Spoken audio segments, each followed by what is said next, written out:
నమస్తే. జాతక చక్రంలో రవిగ్రహం బుధగ్రహం కలయిక బుధాదిత్య యోగంగా చెప్తారు. ఈ బుధాదిత్య యోగం మంచి వ్యాపారం చేసేటట్లుగా ఉంటుంది. అంటే వ్యాపారవేత్తలు అవుతారు. అంటే పెద్ద పెద్ద ఇండస్ట్రీలు కానీ, పెద్ద పెద్ద వ్యాపార సంస్థలు కానీ, అట్లాగే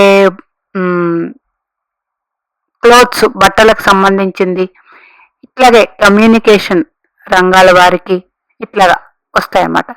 మరి కాలపురుష కుండలి చక్రంలో రవి గ్రహానికి పంచమాధిపత్యం వచ్చింది కాబట్టి పంచమ స్థానం అంటేనే మంచి ఇంటెలిజెన్సీ, అట్లాగే మంచి కళా నైపుణ్యము, ఇట్లా రకరకాలుగా చెప్పుకోవచ్చు. ఇట్లాంటివి ఉంటాయి. తృతీయ స్థానం మిథున రాశికి వచ్చింది కాబట్టి 3 అంటేనే అది కమ్యూనికేషన్కి సంబంధించిన రాశి. 6 కన్యారాశి శత్రు రుణ రోగస్థానం. అలాగే 6 నుంచి కూడా జయాలు, అంటే ఎవరైతే 6వ స్థానం బాగుందో వాళ్ళ జీవితాలన్నీ జయాలే కలిగి ఉంటారు. ఇట్లాగనమాట.